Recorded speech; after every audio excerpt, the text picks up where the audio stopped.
तो विपक्ष को आशुतोष कर्नाटक में कांग्रेस की जीत से एक बड़ा हौसला मिला है। कुछ राज्यों में बीजेपी कमजोर है, खासतौर पर दक्षिण भारतीय राज्यों में बीजेपी के लिए एक बड़ी चुनौती अभी भी है। बिल्कुल, और ऐसे में विपक्ष को लगता है कि अगर कर्नाटक जैसे मजबूत गढ़ में भारतीय जनता पार्टी को हराया जा सकता है तो कुछ दूसरे राज्यों में भी विपक्ष अपनी खोई हुई जमीन हासिल कर सकते हैं।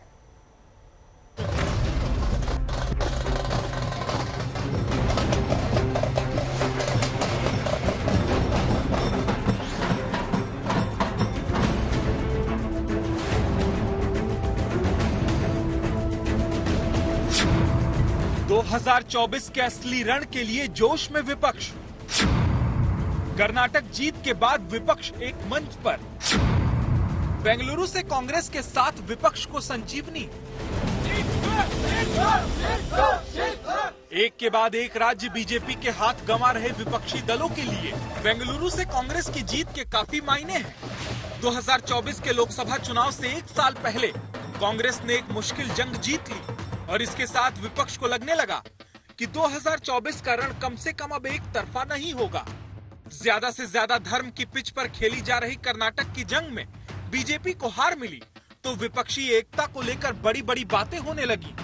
सियासी नेताओं के सुर बदलने लगे। जो ममता ये कह रही थी कि बीजेपी के लिए राहुल गांधी टीआरपी हैं, वो कहने लगी कि जहां जहां पर कांग्रेस मजबूत है वहां टीएमसी कांग्रेस का साथ देगी। इस उम्मीद के साथ कि कांग्रेस भी जहां दूसरे विपक्षी दल मजबूत हैं, वहां उनका साथ देगी। And wherever is the Congress top, in their respective 200 seat or something, what we have already calculated, let them fight. We will give support. No, nothing is wrong. But they have to see that they have to support the other political party also. I am giving you the support in Karnataka, but you are fighting against me every day. It should not be the policy. Bengal से अगर कांग्रेस को लेकर उम्मीद भरी आवाज उठी है तो यूपी से अखिलेश यादव के सुर भी कांग्रेस के लिए बदलते दिख रहे हैं।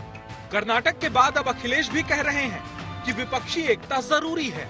उधर शरद पवार भी कह रहे हैं कि कर्नाटक ने विपक्षी दलों को दिशा दे दी है कि जो दल जहां पर मजबूत है उस दल को आगे कर करके लड़ाई लड़नी चाहिए और उस दल को सहयोग करना चाहिए। तो ये जिम्मेदारी और दलों की भी है कि जो दल जहां मजबूत है उसकी मदद हो।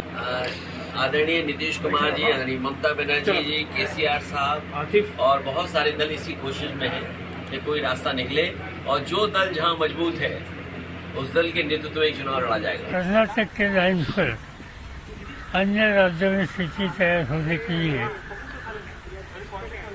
कुछ न कुछ मेहनत करने की आवश्यकता है। तो दो तरह की मेहनत हो सकती है। कई राज्यों में कोई सिंगल पार्टी जैसे कर्नाटक में कांग्रेस ने किया, इस तरह की एक शक्ति दिखा सकती है बीजेपी के खिलाफ। कर्नाटक के चुनाव से कांग्रेस को ताकत मिली, विपक्ष को ताकत मिली, इसमें कोई संदेह नहीं है। लेकिन इसके बाद अभी 3-4 राज्यों के और चुनाव, 5 राज्यों के चुनाव होने हैं। छत्तीसगढ़, मध्य प्रदेश, राजस्थान, तेलंगाना और मिजोरम। इनमें कैसा प्रदर्शन कांग्रेस का रहता है, कैसा बीजेपी का रहता है, इस पर बहुत कुछ निर्भर है। नीतीश कुमार पहले विपक्ष को एक साथ लाने की कोशिश में जुटे हैं। वो घूम घूम कर विपक्षी दिग्गजों से मिल रहे हैं। हम लोग चाहते हैं कि पूरे देश में अधिक से अधिक पार्टियां एकजुट हों और मिल करके हम लोग लड़ेंगे। तो आज जो केंद्र में है वो पूरे देश के लिए कोई काम नहीं कर रहे हैं और समझ लीजिए इतिहास बदल रहा है। विपक्ष के लिए साथ आना मजबूरी है। एक आंकड़े से समझिए, अकेले बीजेपी की सीटें लोकसभा में 302 हैं, जबकि 9 विपक्षी दलों की सीटों का मिला जुला आंकड़ा भी 134 तक सिमट जाता है। बड़े बड़े दलों का पिछली बार बुरा हाल रहा।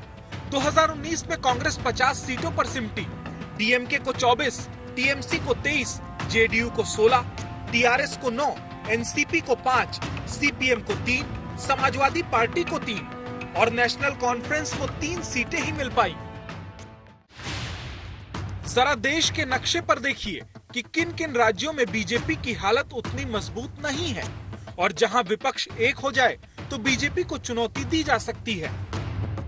आंध्र प्रदेश, केरल और तमिलनाडु में बीजेपी 0 पर है।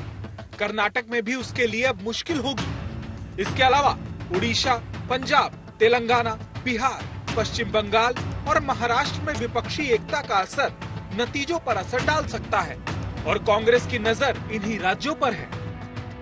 फिलहाल शरद पवार, ममता बनर्जी और अखिलेश यादव कर्नाटक के नतीजों के बाद से कांग्रेस को लेकर नरम रुख दिखा चुके हैं।